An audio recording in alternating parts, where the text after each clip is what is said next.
It takes talent to balance the crown and chalice. Sit on top of the throne and still stand up to every challenge. Niggas. All right, man, we here with Money Network. Yeah. I had the pleasure of running into you at one of the Cypher Saturdays we hosted up here. It's a pleasure to sit down with you. Get a little bit of your side of your story. Learn more about you, man. How you doing today? I'm doing good, man. Blessed, highly favored. Man, my day has been crazy. So I'm feeling luckier than a leprechaun with a 4-leaf clover in his pocket. You know what I'm saying? Like my last couple days, my last week has been real good. You know what I'm saying? Man, so allegedly, I smoke in my car when I drive. You know what I'm saying? Allegedly. And I keep, I live in Texas, the great state of Texas, where, the right to bear arms is placed kind of up there, you know what I'm saying? So I keep my weapon on me usually, registered weapon, it's mine, allegedly, you know what I'm saying? So today I get in the car, and I'm like, my lady had to use the car, you know what I'm saying? We had to go get her tire fixed, so she had to use the car, so I'm like, let me take my weapon out the car. I don't want her driving around with it. I might, you know what I'm saying, sometimes take the clip out, put the clip in the glove compartment, put the gun in the center console type thing, just so they separate it, you know what I'm saying? But today, something told me, just take the weapon out the car, you know what I'm saying? So we go drop her car off or whatever like that. I leave the UWAP on the dresser, and then I got to go back and pick her car up. So I hop in the car, just me, you know what I'm saying? Allegedly, I might have brought a little something to smoke with me, you know what I'm saying? And, my car smelled like a little potpourri, you know what I'm saying? So I hop in the car, man, and I'm in a rush. I'm on my lunch break. I hit a stop sign, straight roll through that bitch. As soon as I roll through the stop sign, I look to the right, it's a cop coming right down the joint, you know what I'm saying? So, of course, he whoop, whoop. I hit the U-turn. Whatever alleged potpourri was in the car, somebody ate it or something. I don't know what happened, you know what I'm saying? Luckily, it wasn't nothing too crazy. But, you know what I'm saying? He comes up to the window, license, registration, the regular mode. Take my license back, and he goes to the car. And this is for y'all who may not know. If another car pulls up, you getting pulled out. Yeah. Hands down. There's no reason they need backup unless they pulling you out. Because so I'm already knowing, you know what I'm saying? I'm texting my lady, hey, they about to pull me out the car. I'm good. Ain't nothing in here. We straight. You know what I'm saying? So they come back or whatever. It's like 3 of them. And he's like, I just want to let you know. I can smell it a mile away. We're gonna have you step out the car. We're going to search the car. I'm like, all right, cool. So I get out the car. He's uncomfortably close to me. So I think he's going to cuff me. But he ain't cuff me. You know what I'm saying? Cool, dude. Okay, cool. He's like, step to the back of the car over here with my partner. We'll search the car. I'm like, look, and this is another lesson for y'all. With the police, you already lost. So just be honest. You got to. So he was like, you know what I'm saying, the car smells like smoke. Am I gonna find anything in the car? Now, he's like, when's the last time you smoked in the car? I'm like, I'll be honest with you, officer, I smoked in the car like 2 days ago, probably. There's nothing in there though. Right. And it's good. There's no weapons in the car, no drugs in the car. He's like, all right, we're gonna search it. I'm like, go ahead. So I'm just standing there. They go through, they searching it. They find my holster. So he's like, is there a weapon in the car? And I'm like, no, funny story, I just took it out. I usually have it on me, but I just took it out today. I'm being super transparent and honest with him, you know what I'm saying? And he's like, all right, cool. They searched it, ain't nothing in the car. It just smelled like it. And the officer did let me know, though, that if you do have a weapon and there's any paraphernalia in the car, you get another charge for that. The unlawful carrying of a firearm because you got drugs and a firearm. They're going to say it's a protected or something. So now you're going to get the drug. Now you get the drug charge and you're going to get a firearm charge. You know what I'm saying? So if y'all got y'all joint on y'all, whether it's legal or not, if you got some kind of paraphernalia, pipe, whatever, they going to get you. You know what I'm saying? But somebody looking out for me, I ain't had nothing on me.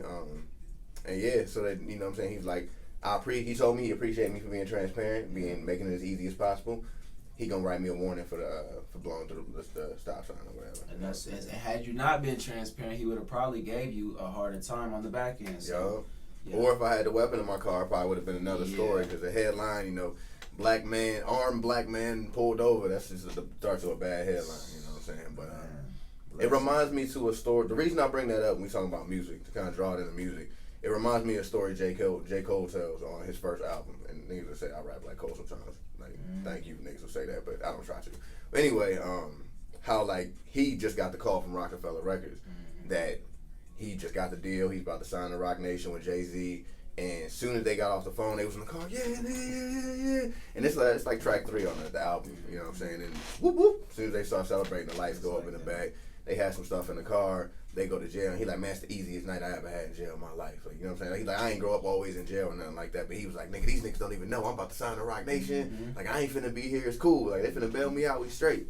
You know what I'm saying? And I feel like right before big things happen, it's always that test or that hurdle. You know what I'm saying? Or just something to make you aware, you know what I'm saying? And like I've been saying, like this week has been really good for me. A lot of things have been falling into place with music, you know, and for the music shit to happen, and then for this shit to happen today, where any other day I would have had my piece on me, any other day I would have had some potpourri on me allegedly. Today I didn't, you know what I'm saying? That's like me. That's more like the stars aligning for me. Yeah. You know what I'm saying? Last little roll call, like, hey, keep doing what you're doing, but stay through this one, Yeah, because it could, you know what I'm saying, all go away, you know, just like that. Exactly. Because, I mean, if I had that on me, you talking about I think that's a felony, the unlawful carrying on fire, that's a felony, you know what I'm saying? That's out the gate, too. I mean, I know it'd be cool for niggas to have felonies and rap and shit, but I'm straight. Cool in real you know life. what I'm saying? I'm straight, you know My what I'm saying? personal experience is not cool in real life. It's a hassle. Man, okay. That's a great way to start the day, man.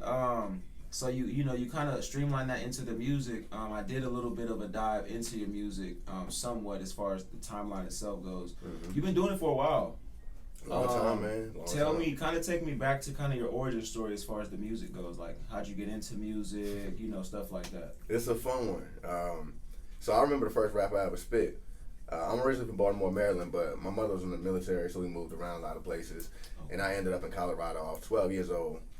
20 years ago to this year, you know what I'm saying? And me and the homies we had a field trip to like the Colorado National History Museum or some shit like that. So we on the bus clowning, you know how the field trips used to go. Mm-hmm. And so it's some homies in the back of the bus and they freestyling, you know what I'm saying? Battling each other. Oop, oop, da, da, da, da. And I had never did nothing like that before. I never tried nothing like that before. But I don't know, I just walked back there and, you know what I'm saying, I'm waiting for to catch a little flow and I said, look at your shoes. You could have got those off of Blue's Clues. And niggas was like, oh! And from that moment, bro. He said, that's it. That when I realized that I could use my voice to invoke emotion and reaction and feeling in people, that was it. That's all I needed. You know what I'm saying? That's what drew me to it. And I still signed up for the talent show that year. And we did, like, me and the homie did a little verse. And we won the talent show. And then from there on, it was like, I'm a rapper. I'm a rapper when... Luckily, my mom deployed. She had a little bit of money to the side. She bought me my first mic. I had like an AT-2020, you know what I'm saying, USB. Nice. No, it wasn't even a USB joint because I had the audio box. I don't remember what it was. It was a real old, it was an M audio. Damn, I'm going down memory lane. Yeah, so I had an M audio, little silver. Remember, this is 2003, 2004, you know what I'm saying? Because we was rapping over G-Unit beats. That's how I remember the time. Yeah. Like, nigga, I got like 3 freestyles. This is how we do. Yeah. That's when I started my rap career then. You know what I'm saying? But I got the mic, I got the audio box, and I started teaching myself how to fuck with beats, how to record myself, how to record the homies. Cause it was back then like, when I asked my mom, I was like, I got a karaoke machine. And I know how to get my voice onto a tape. Because you can record on a cassette tape. Niggas always were able to do that. Yeah. But I was like, I want to be able to get my music on some CDs.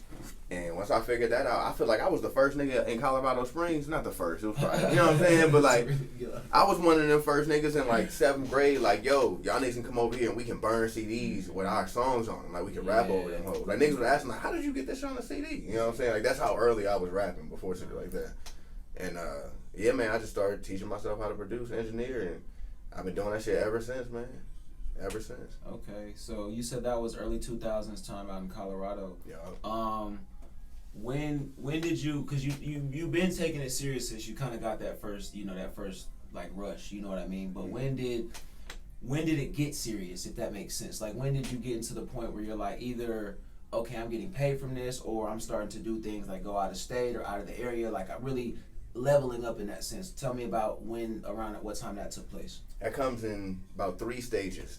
The first stage, I'll say 2015. 2015 is, I joined the military after I got out of high school. Okay. Did my first little 4 years, got my college money, and then ducked out. I did my one little enlistment, ducked out. Figured if I did 4 years in high school, I could do 4 years in the Army. Yeah, you know what I'm saying? Right. So after I got out the Army and I had a little bit of money sitting around, that's when I was like, all right, it's time to put something together and make a run. That's really my first introduction to South by Southwest. My homie actually was leading the charge at that time, Corleone Papo. Shout out my homie Corleone. And he was opening for Wiz Khalifa and Taylor Gang at South by Southwest. So around that time, that's when I feel like I really started to get serious, printing CDs off, walking around South by, handing them out, stuff like that. Then we get to 2017 when I really get familiar with distribution and distribution services, and that's when I get my stuff on iTunes and things of that nature. And I was doing decent, you know what I'm saying? I wasn't picking up too much traction from like 2017 to 2019-ish. I dropped a really nice project at the end of 2019 and a smash single. I would say a smash single, Apple Butter. It's out now. Got 16,000 views on YouTube. Okay. I would say it's a smash single, man. And the pandemic hit. I felt like I was supposed to take Apple Butter and go around the country and perform that shit and push that shit as hard as I could, and I had to sit my ass down. You know what I'm saying? So after the pandemic, I take a hiatus. And the start of 2023, I was like, this year I'm just gonna do it. I'm gonna drop at least a single every month. I'm gonna try to drop music videos as much as I can. I'm really pushing myself this year, so that way I can look back at the end of 2023, look at all my analytics, and see how far I've come from, you know what I'm saying, where I was in 2015 to where I am now. Right. And in the last 6 months, I've grown like tenfold than I have in the last 5 years. And I'm telling you, it's just letting me know. And this is for niggas. If y'all want to clip this and make a message.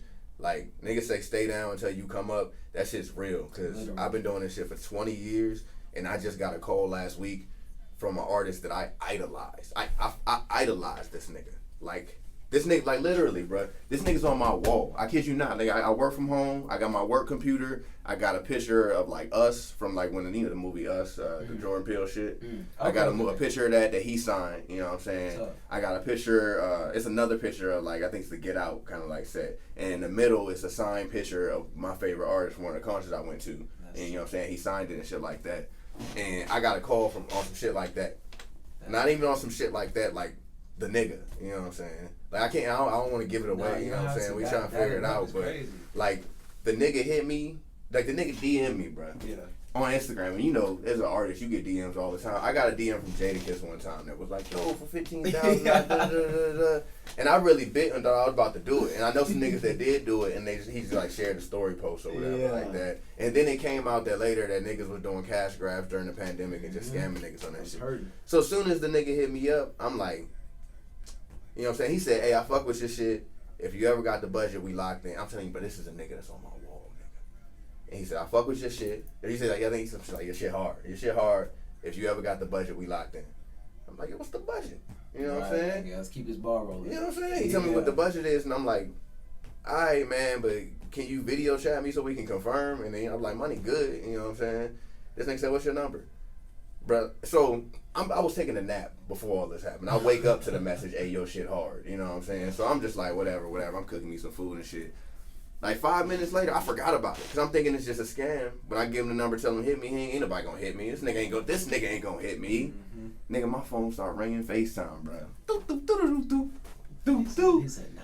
And this nigga like, yo, what up, my boy? I'm like, fam. Come on. I'm like, ain't no way, bro. Nigga, I run upstairs to my girl, and I throw her the phone. On some shit like that. Throw her the phone. And she's like, and he like, what you put her on the phone for? And I'm like, cause somebody gotta believe me. Ain't nobody gonna believe this. Right. Ain't nobody gonna believe this, bro.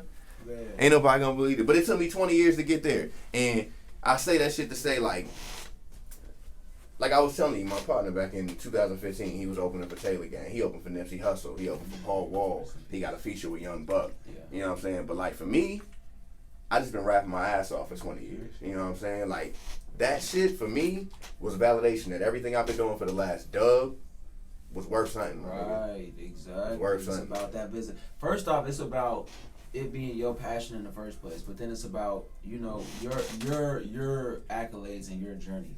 I think a lot of times artists will get into that competition or that competitive mode and start looking at like the other person's accolades. So they'll either start working into a different space or for different things or different people, and it's like, bro, you don't even, like you said, when you got to a certain point where your top was, they reciprocated back was once you felt a validation for what you were doing, not necessarily the other things that are just placeholders for that. You know what I mean? The different events or maybe the different like you know, bigger like award ceremonies and stuff like that that you know other artists might be going for. So I think that's cool, man. I'm definitely I'm gonna keep my eyes open and my ears to the streets with that. With what comes with that. That's tough.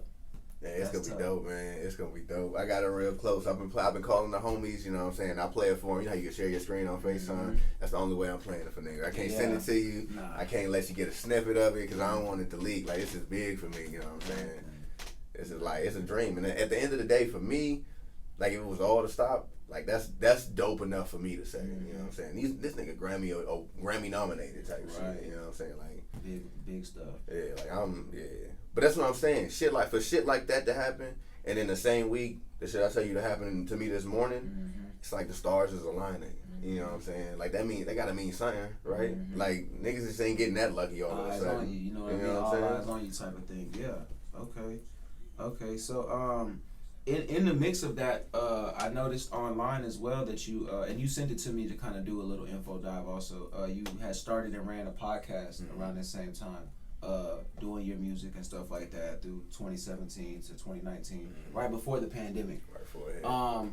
So tell me about that for a moment. I'm gonna sidebar to another question, but tell me about that. Real Spill Nation, man. Shout out Real Spill Nation. Me and my co-host Lito De Niro. We was on it, man. Being honest, I fell in love with the Joe Budden podcast. Like the original, not now. You know what I'm saying? It's we can go deep dive. If you a Joe Budden podcast fan, you know what I'm talking about. Like pre-Rory and Maul split. You know what I'm saying? If you listen to it, I was a big fan of Joe Budden. I got a job. I had a job out in Austin. Y'all niggas don't even know what company I work for. But I had a job out in Austin, and I used to drive every day. And I'm an album guy, so I used to listen to like Kendrick Lamar, Good Kid, Bad City, Jay-Z, 444, J. Cole, 2014, Forest Hill Drive. You know what I'm talking about. But then I just got tired of listening to all the great albums. So I was like, let me get this podcast thing and try. And it felt like I was in the car talking to people. You know what I'm saying? It was I was part of a conversation. I wasn't even there. Right. I'm laughing. I'm agreeing. Like, nah, he don't know what he's talking about. Da. It made my drives better. So I stopped listening to music and I started just straight listening to podcasts. And I was like, man, I could do this. You know, I could talk. You know, I feel like I should be part of these conversations they having anyway. Like, I got something to say about that. And I posted on Facebook for the homies. I was like, yo, who would jump on a podcast with me? And like a couple homies, you know what I'm saying, replied and shit. And my boy Lito, shout out my guy Lito De Niro, Lito_De Niro, follow him, that's my boy. But yeah, he hit me and we just gamed it up, man. And we started in my garage. I used to say started in my garage, just me and my niggas raw. Like, we was just in my garage, had the phone set up. He had his phone set up, I had my phone set up. I had two mics, you know, I've been doing a music shop, I knew how to mix and engineer. I had two mics with the mic stands. And like we had three cameras, matter of fact, because I had like an old HD camera. So I had a wide angle view, and then I had like the two close-ups of our phones. And I mean, we just started recording that hoe, and I bought a beat off of YouTube to make it the intro, so that way every time it come on, you hear that same beat, that doom, doom, doom, doom, doom, and niggas was familiar with that. So on all the ads and commercials and snippets and shit, that's what we was running. And yeah, man, we start talking our shit. You know what I'm saying? Like once a week. Current events, shit about the culture, hip-hop, drama shit going on. And I got further in podcasting at that time than I had in music. That's what I was telling you, it's like level shit. Like I got serious about music, and then I started the podcast. Selfishly, the podcast was to get other artists and shit to come on my show to promote their music, and then in turn promote my music. You know what I'm saying? Because they already coming here to listen to your shit, they might as well check my shit out too, because it's here. You know what I'm saying? But then I started getting so much in that podcast bag that music started to become a little bit, you know what I'm saying, on the back burner. I was focused on that. And you know how it is running media. It's a lot. You know what I'm saying? Especially in the social media age. You got to post, content, shorts, reels, TikToks. You know, so. On every platform. Too. Every platform, man. And it's a lot. It's a whole lot. Yeah, so, you know, that was the rise of that. I think we got real far. We had Kid from Kid and Play come on the show. That was a big one. That's probably our biggest guest. You know what I'm saying? Other than the huge artists like Fino. We had Sonny Diamonds on there. Ugly Boy, Mike Hobbs came through. A bunch of people came through. Genesis, 91. A bunch of people, you know what I'm saying? Shout out all of y'all. I definitely respect. I love Florida. You know what I'm saying? I had high respect for my season 1 fans. We had two successful seasons, but it just became a lot, you know? Yeah. You trying to be a musician. You trying to be a father. You trying to work the day job, climb the corporate ladder, you know what I'm saying? It's a lot. Right. And it's a lot. And I chose. It came a point where I chose. And I was like, you know what? I'm finna do this music shit. You know? And it's crazy. That was actually exactly what the second question was going to be. Or really, I should say the second point to kind of, you know, parry off of what you said earlier is about staying down. You know, sometimes life made life. You know what I mean? You pick up certain things, let go of certain things. But you know, once you kind of were able to reprioritize and get the focus back, you know, you had a little bit of time to explore into a new avenue, but then bring it back to home. You know what I mean? And say, okay, this is what I'm gonna do, and I'm gonna go full on it. I think experience is important, especially for artists and things, or people that are in media. You know what I mean? Do something that's close to your lane, but slightly outside of it. You know what I mean? If you're making music, well, maybe try to do photography for a minute, or maybe try to do acoustics over here as a background dude or something, because it'll just help to your overall experience as you move forward. And I think a lot of us, we honestly get like this, they try to rush us now, and the more we exist, we start to move faster. But it's like, man, you get to your mid-20s, late 20s, early 30s, like, you're still good. You start realizing it's not old. Yeah. It ain't old at all. I turned 29 this year, and I remember, lately I've been thinking about it a lot. I remember thinking back to 21 like, man, I gotta have some shape. Yeah. 24, I'm like, something gotta shake. And it's not that I'm not thinking into that space now, but I understand now, okay, there's no need to put that timer on yourself, because it's only going to distract you from whatever you're doing in the moment in the first place. You know what I mean? So I know exactly what you salute mean. to you for that, man. Exactly that sounds like a real cool podcast. And then also I was gonna add that may be something you pick up on the back end of things, you know, with your partner down the line sometime. Now y'all have it, you have the concept, the idea, you already have a small fan base, and so you can just kind of pick up where you left off, so to speak. So it's always one of them things like that too. It's definitely a lingering idea. We talk about it frequently. Yeah. It's definitely something that I would love to work in. Yeah. But what I would hate to do is to bring it back and then let it leave again. You know what I'm saying? Because then I feel like, you know what I'm saying? You let people down, you know? So if and when we do step into that lane, I want to make sure it's going to be something more consistent. We in a space where we can handle that. And I mean, we might be working towards that, you know what I'm saying? That might be what I need to do what I need to do, you know what I'm saying? Right. Okay. I noticed that you own and run a drone company as well. Yeah, man, network company. Networkcompany.com. That's NTWK co.com. You know, tell the people about that, you know, how that came to fruition. And I noticed also, I believe in your recent video, you got a couple shots with the drone as well. So touch on all that for me. For sure, man. It comes from kind of like what you were saying. You got to find something that kind of aligns with your passion that you can kind of monetize in an easier way. I saw some drone footage online. Like, you know, I'll be on TikTok. I'll be getting my little scroll on and such like that. I seen some drone footage online, bruh, and I was like, man, that shit looks crazy. And it made me feel, I was looking at some place I had been. I don't remember where it was. And I was like, that shit made me feel small. Because when I was there, everything looked huge. Like, the rocks is huge. The mountains is huge. You know what I'm saying? But then you zoom out in that drone and everything looks small. But it's fucking huge. You know what I'm saying? Yeah. So I was like, man, I want one of them motherfuckers. But where I'm at with my life and my career, like you said, when you're in your early 20s, you trying to make shit shake. I got to make it shake now. As you get a little bit more experience, you kind of figure out how to make shit shake for you. So I was like, if I want a drone, and it's got to be a professional drone, you know what I'm saying, couple $1,000 type drone, how can I get that and not pay for it? How can I get that for free? Exactly. You know what I'm saying? Exactly. And that, ladies and gentlemen, is where this magical thing that has a negative stigma. Even when I say it, y'all finna be like, credit. Credit is like the eighth wonder. That's not the eighth wonder of the world. Eighth wonder of the world is compounded interest. But it's one of the wonders of the world. You know what I'm saying? And if you can get your personal credit score big enough to fund a business credit score, and I have a 12-month 0% interest credit card with an X amount of dollar limit, that means I could spend however many. Let's call it $10,000. Let's just make it an even, easy number. So say your limit on the credit card $10,000 is 0% introductory APR for 12 months. So that means for the next 12 months when you get the card, you don't gotta pay no interest on it. Just like 10. You know what I'm saying? It's just 10 flat out. You can spend 10 and you gotta pay 10 back. Exactly. You know what I'm saying? So you can buy something that costs 5 that you can use to make the 5 back over the next 12 months. What I dedicated myself to with the network company is, okay, I'm gonna buy this $2,000 drone. That means I need to shoot at least 10 $200 videos with this drone to get it for free.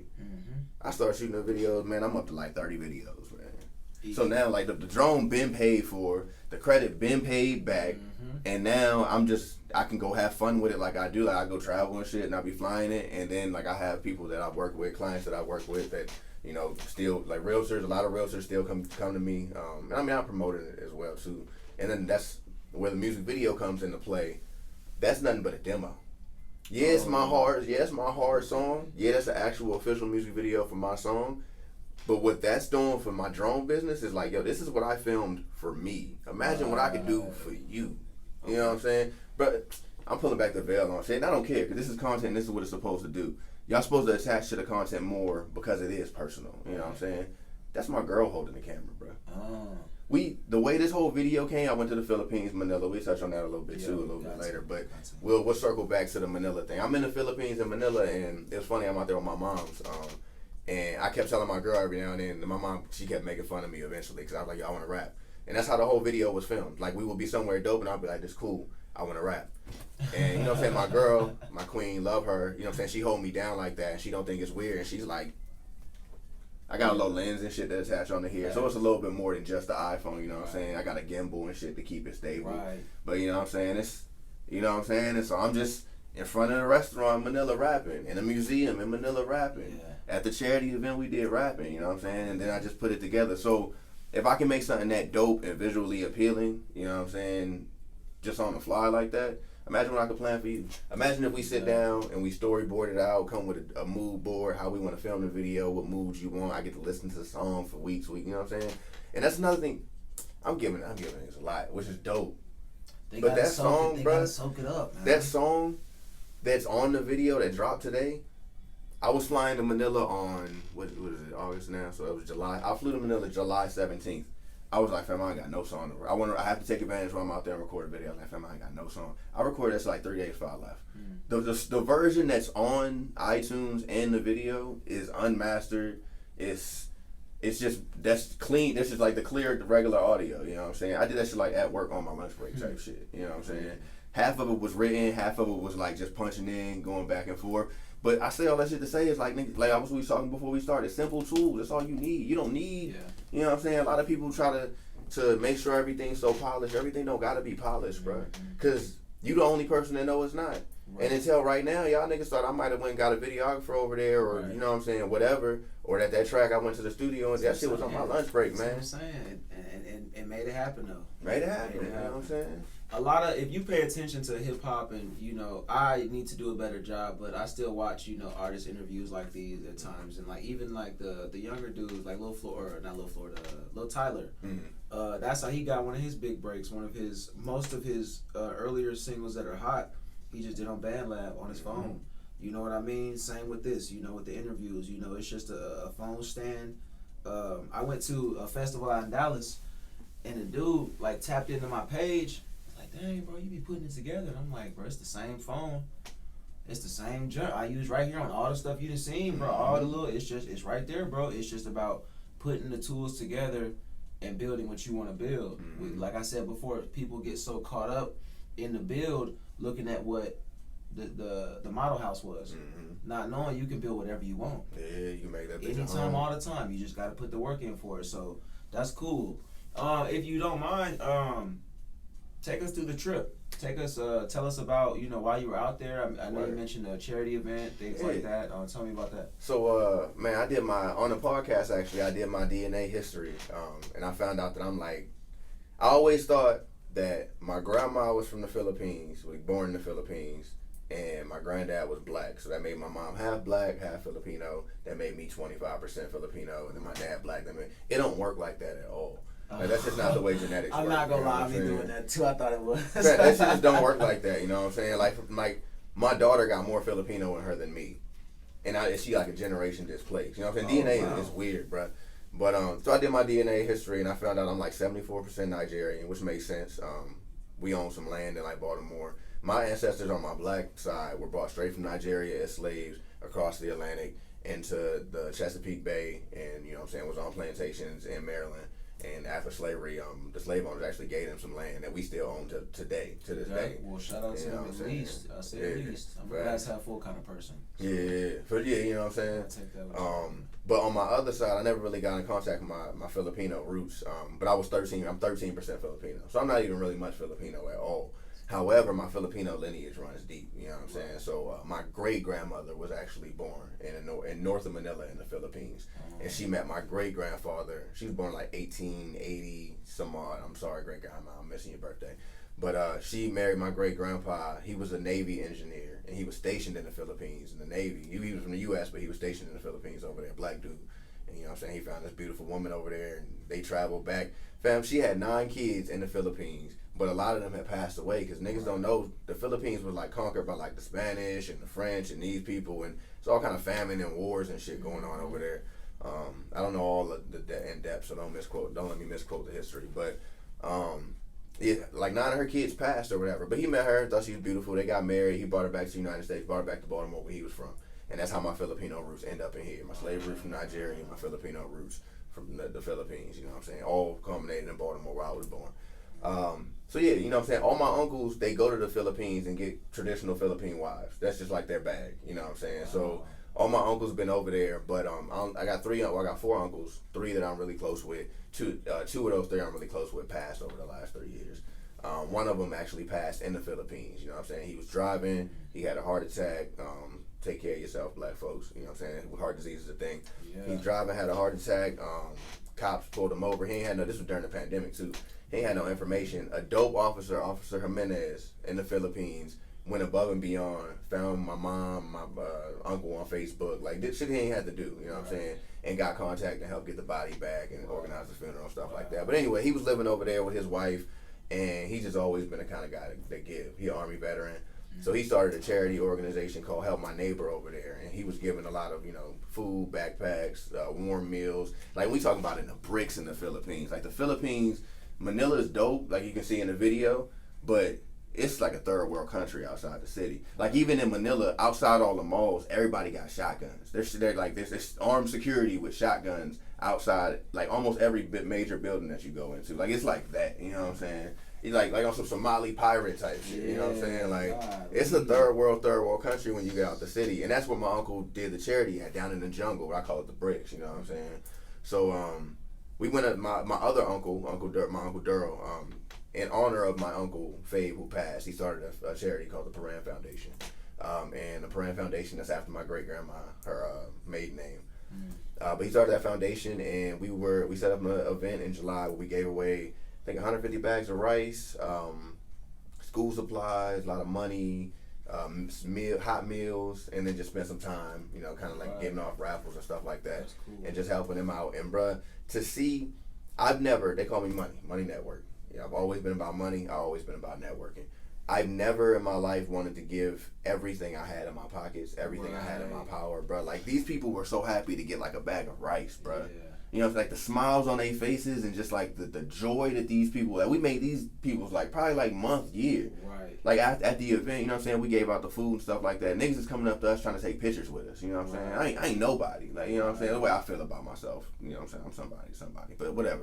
But I'm like, these niggas trying to take pictures with me and like, thank you, like, just so grateful, you know? And I just wanted to, like, I was trying to go back to the van and get more money out to just like, I just want to hand out money. I want to give y'all everything, because at the end of the day, I'm going to go home and my pantry full of rice. Right. You know what I'm saying? I got a car, you know what I'm saying? I got a house, you know what I'm saying? Like, I'm good, bruh. My bill's gonna be paid. I'm straight, you know what I'm saying? Like, here type shit. I've never felt like that, bruh. And I've never done like no soup kitchens or anything in the United States to try to get that feeling. Right. But if you ain't ever gave, bruh, that's like it's hard to put in words, man. Right. So that was the main reason that we went was for the charity event. And then, you know, of course, I took advantage of the time to get to know my history and my lineage with gold, you know what I'm saying? How deep gold runs in my lineage, you know what I'm saying? This is going to be my first of many. I usually try to not wear gold shit, but or wear like jewelry. Yeah. I like to keep like the Jay-Z kind of like humble vibe type shit. Right. But I learned that Manila was like a gold hub, you know what I'm saying? Not just Manila, the whole Philippines, period. You know, the Philippines got 7,000 plus islands. I did not know that. 7,000? I had a buddy who was a transfer student. He was from the Philippines. So I'd hear stories and stuff like about the conditions and stuff like that. I just never, you put me on more game than most, you know what I mean? Man, this shit I just learned, bro. Man, this shit I just learned. That's wild. But yeah, man, went over there, did some charity. Of course, you know what I'm saying, hung out with my lady, seen some sights, filmed a music video, learned about my lineage. We went to a history museum, you know what I'm saying? I spent the day there. Some of the videos shot in there, amongst all the gold. So that's like an Easter egg too. If you look in scenes of the video, it's like this like upper body statue that got like this gold rope around it. And that's like a 10,000-year-old gold, like ceremonial, solid gold, like fucking harness type shit. It's just crazy. But yeah, man, gold runs deep over there and in my blood. So you know, I'm gonna start rapping and y'all gonna start seeing me all golded out type shit. That's cool, man. That's actually a great way to really apply it. Like, I know a lot of people, I haven't looked into my ancestry yet, but like, I know some people will just kind of do it and then just that's it, you know, but to follow up with it and to like, the point of it is to kind of rehydrate that root, so to speak, you know what I mean, and to be able to extend it further, you know what I mean, teach your kids and vice versa about it so that way you can kind of keep it going. So I think that's important. I think, you know, especially you spending time with your lady, your moms, your uncles, all that, and keeping it so close-knit like that.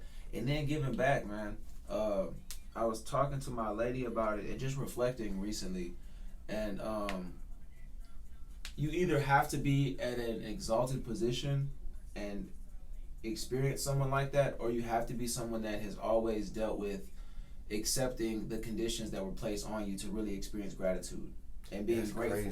You know what I mean? Because when you said the first point, I was like, But then when you brought up, or you have to be somebody that's always just accepted things that's come to you. Right. That speaks a lot to me. I feel like I've always been like that. Because it is what it is. Like, niggas will be complaining about gas prices, but like, bro, I'm going to still have to go to work. Like, so I'm going to fill my tank up regardless. If it say $4, if it say $10 on it, I'm going to fill my tank up. Like, I've just been, you know what I'm saying, grateful to be able to do it. You know what I'm saying? So to see be able to do that and then see that more or less exemplified in that, you know what I mean? They like you said, that probably made their month.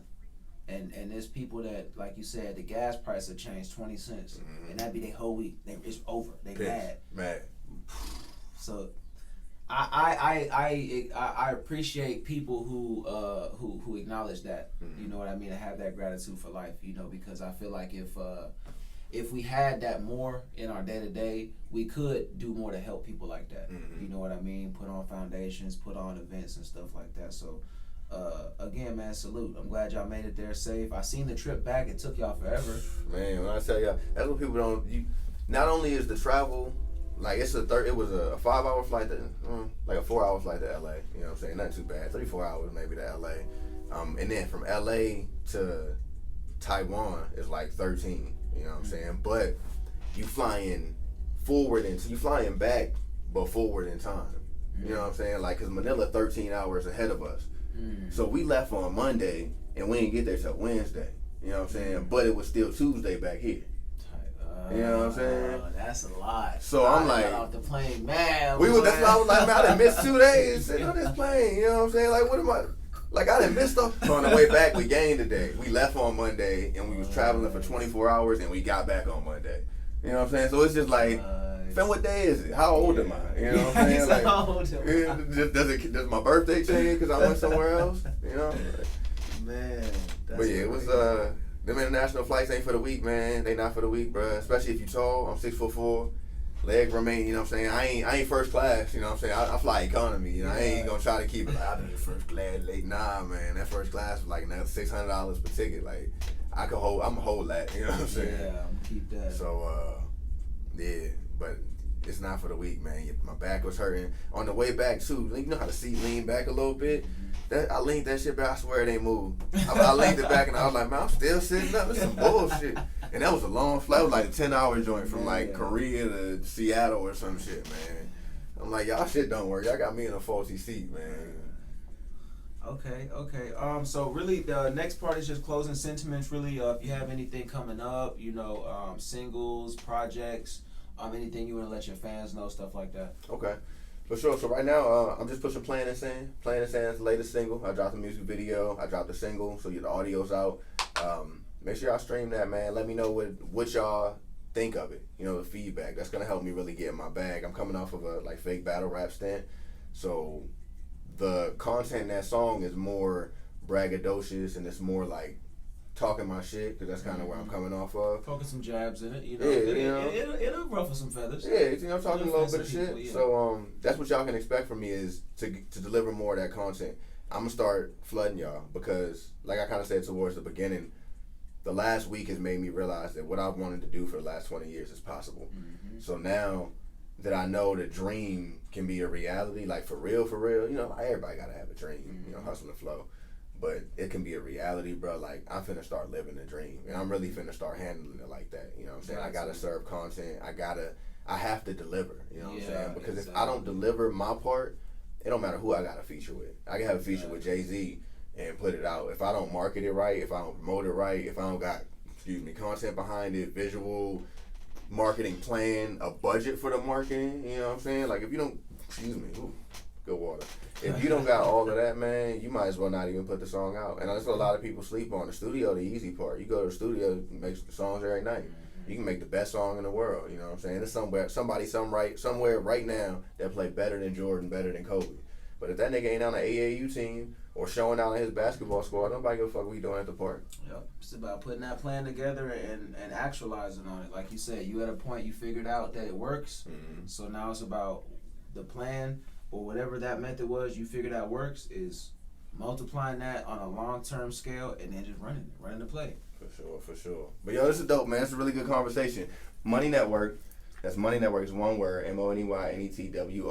You can find me on all social media at Money NTWK. That's short for network. It's easy to remember. NTWK. Money NTWK. That's Instagram, TikTok, Twitter or X or whatever it's called now, Facebook, YouTube, all of that. Just type in Money NTWK. You might want to put music after it to get it dialed down a little bit. All my work, you can find it at networkco.com. That's NTWKCO.com, networkco.com. All my music will be there, my video portfolio. If you want to get some of the dopest visuals that you ever got, either from a drone view or a sitting down view on the ground, hit me up at networkco.com. We can schedule a consultation for a video. I do weddings. I do music videos. I do charity events, realty, walkthrough, closing, shit like that. I do any kind of video that you could dream of. We can turn your dream into a reality at a network company. Artist, start your own company, your side hustle, because that's what's funding the music. That's what paid for this big ass feature. Yeah, man, Money Network, man. Baltimore, Maryland. Ended up here in Little Old Texas doing my thing. We out. Yeah.